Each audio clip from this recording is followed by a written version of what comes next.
Welcome to the AZPM News Daily, a wrap-up of all the day's news from Arizona Public Media. I'm Thatcher Warrecast.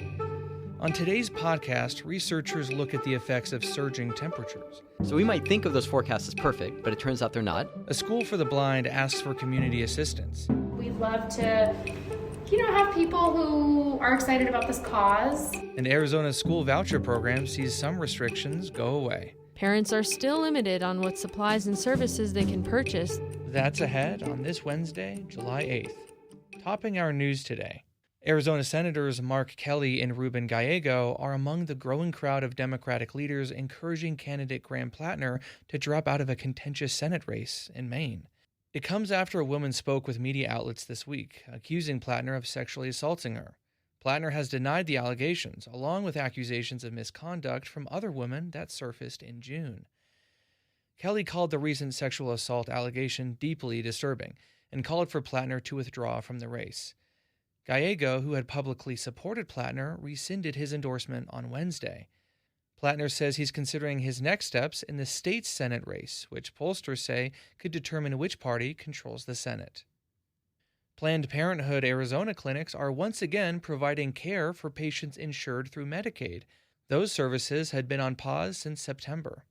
Catherine Davis-Young has the story.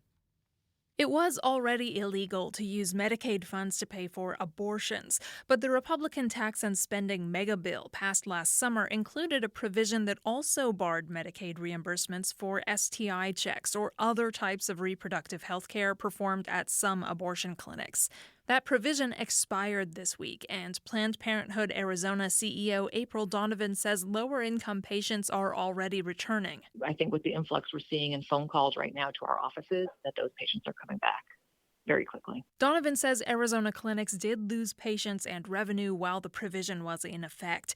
In other states, nearly 30 Planned Parenthood clinics closed over the last year after losing Medicaid funds. Catherine Davis-Young, Phoenix. The new Tucson School for the Blind is inviting volunteers to help clean, organize, and unpack classrooms before school starts in August. Director Kate Scally-Howell says she received the keys to the new location in mid-June and has been working every day to get the space ready.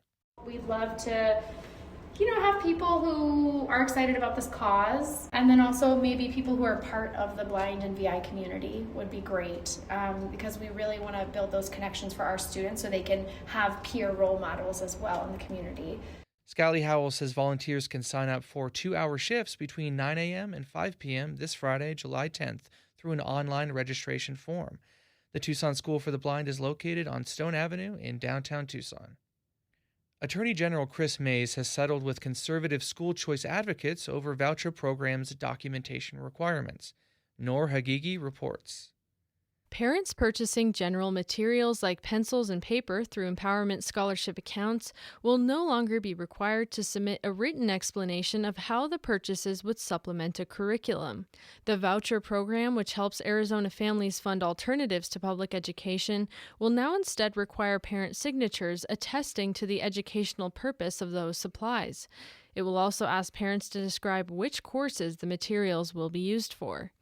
That's after Attorney General Mays settled on an agreement with ESA advocates following years of championing these restrictions on the program. Parents are still limited on what supplies and services they can purchase through the ESA system.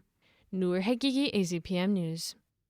Researchers are studying the connection between extreme weather warnings and heat-related mortality rates. Tony Perkins reports. The heat waves affecting the United States and Europe are drawing attention to how accurately forecasters predict severe weather. University of Arizona economics professor Derek Lemoyne studied how people respond to hot weather warnings. So we might think of those forecasts as perfect, but it turns out they're not.